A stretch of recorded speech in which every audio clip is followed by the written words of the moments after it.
So this came in yesterday, and there's a report going around that Microsoft has axed an entire DEI team. Could I not gotten a better late birthday present than this? So if you've been watching the channel for the last few months, I've been bitching and complaining about DEI being injected into our video games for quite some time. We're seeing Sweet Baby Inc., this consulting firm, come in and just basically put checkbox after checkbox after checkbox of DEI nonsense to developers and force them to do things like LGBTQ representation, token black guys, everything in video games that you would say is completely woke. Having strong female protagonists with big Buzz Lightyear jawlines, a whole bunch of stuff just to do it, just to be diverse. Again, I never had a problem with true diversity in video games. Make all the different, diverse array of characters that you can. But if you're shoehorning stuff, especially when you're messing with old franchises and you're making characters like Lara Croft ugly, or if you're making a purposely ugly character in the Fable trailer, get the fuck out of here. So Microsoft has now basically eliminated an entire diversity, equity, and inclusion team, DEI for short, with a manager claiming, exact quote, DEI programs everywhere are no longer business critical or smart as they were in 2020. So if you remember back in 2020, you started to see this, woke progressive agenda start to infiltrate a lot of companies. A lot of stuff started to become a little bit more politically correct. Now we're in an age where people are tired of that. We're going against the grain. We're calling it out, and it's called anti-woke, but in reality, it's woke versus normal. The normal people don't want any of this stuff shoved down our face so that you can pass some kind of weird woke political agenda. And you can call it a grift all you want. You could sit here and cry, saying people crying about it are just a bunch of grifters and a bunch of crybabies that are worried about stuff like women in their video games. No, it goes beyond that, all right? It's not an issue of being able to play as a female in a game or a character being gay or anything like that. It's consulting companies literally infecting the gaming industry and the movies, TV, film, everything that you could think of out there, infecting it to propagate nonsense, to push ideologies to people. Let it happen naturally, right?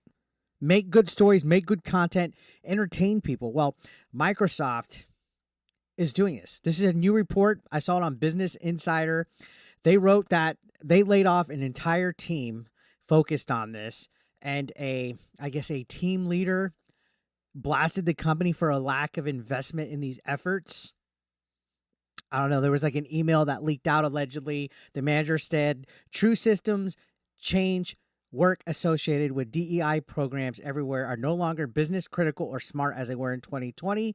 The team was eliminated because of changing business needs as of July 1st. In other words, what I think it is, it's a waste of time. Okay, we got thousands of dollars being put into companies. They're investing stuff. We've seen not too long ago, speaking of Microsoft, they had an inclusiveness handbook for developers that said having children was a social disability. We're labeling it as a disability now.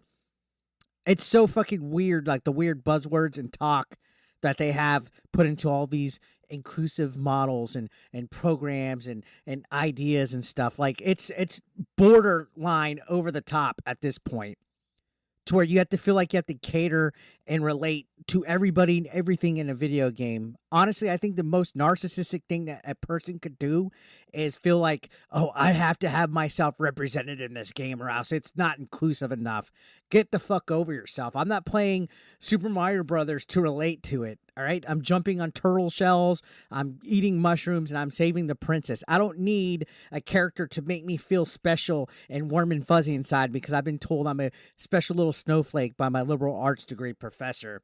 So now Microsoft did say that they're holding true to their commitment to diversity and inclusion moving forward. So don't hold your breath and think that woke is completely out of this. This is a good sign that they're eliminating a DEI team, but they are saying that their DEI commitments remain unchanged. How that works without a team, well, we'll see. Maybe there's just something in the employee handbook or something that includes all sorts of, I guess, multicultural backgrounds and crap. He said, our focus on diversity and inclusion is unwavering, and we are holding firm on our expectations, prioritizing accountability, and continuing to focus on this work. I don't know why they make it sound like it's hard to be diverse. It's like they purposely want to go out of their way to put full effort and stuff instead of actually making entertaining things, like I said. So, yeah, they rolled out a Gaming for Everyone product inclusion framework earlier last year. And it's kind of interesting when you take a look at all the stuff that they have in here. When you look at questions to consider when developing a game. For example, one of them is, are you reinforcing negative gender stereotypes? Are you unnecessarily introducing gender and gender barriers into your code of design? Are you creating playable female characters that are equal in skill and ability to their male peers? Are your female characters equipped with clothing and armor that fits their task? Do they have exaggerated body proportions? Like, guys, is this what they're worrying about when they're making video games? This really tells me that these guys are the life of the party, where you feel that you have to make stuff that depicts diverse characters, stories, and creators that are playable characters that reflect the broader population, right? Because we can't get anybody offended by playing a character that is too much not like anybody else. Never mind that video games are supposed to be an escape from reality and their fantasy and stuff.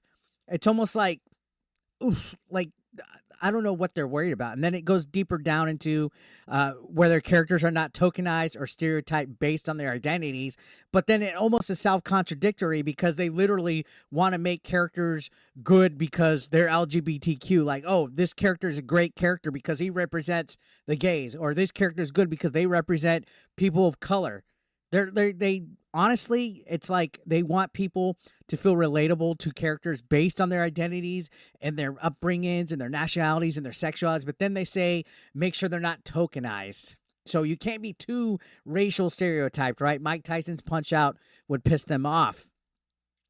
And their whole manuals and stuff and their Gaming for Everyone is just absolutely absurd. But then you also look in the past at some of their employees that they've had employed, such as Kelly Lombardi, who had this banger tweet saying, raise your hand if you're not a white man and you buy video games.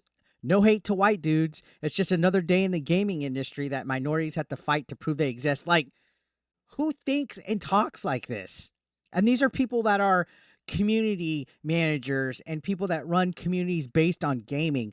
Do they not see how stupid that sounds? That's like when you saw Alyssa Mercante the other day make things about white people in regards to the Real Game Awards. Oh, a white man obsessed, blah, blah, blah. Like, what does being white have to do with buying video games? Why do these people hate white people?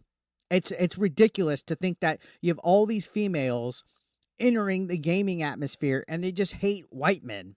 You even see Savage artists say right here, why did you feel the need to phrase the tweet like this? Why can't you just say, raise your hand if you like games? Are you aware the biggest demographic of gamers is Asian, not white men? What fight is happening today? It's a culture war that these people claim that they're not a part of. And that's why companies like Microsoft are getting weird of DEI teams, because all these people are fucking wild and whack and they focus on the wrong fucking things and they spit the most hateful rhetoric out of anybody. And they're quick to be like, oh, these guys are bigots. These guys are racist. These guys are the intolerant ones. No, guys, you guys are the ones that are whack. And that's why a lot of companies like John Deere not too long ago and Tractor Supply and countless other companies this year are eliminating DEI efforts because it's literally a cancer to a company. It infects it. People that are hired into it have this weird lunatic train of thought. Gaming journalism, look at it. It's totally suffering from this. And this is a whole form of derangement that's above the next level. So I am not holding my breath that Microsoft's going to get rid of wokeness completely, but this is a good start here. This is a good start. So hopefully the world is healing, as the meme says. I don't know. Again, you got so many of these weird wokies infecting gaming, and they'd rather push their political agendas and their ideologies in gaming instead of actually making good, entertaining games. They wonder why movies, TV, and games are oftentimes meeting with a lot of backlash. Look at Assassin's Creed Shadows, for example, because stuff like Yusuke being forced down our throats as some legendary historical figure just because he's black, instead of actually making a good, culturally respective Assassin's Creed in Japan that Japanese gamers wouldn't feel offended by. They're more worried about offending the woke crowd instead. So anyways, guys, I'm hoping this is a good change of things. What do you guys think? Let me know down below. I'll see you on the next one.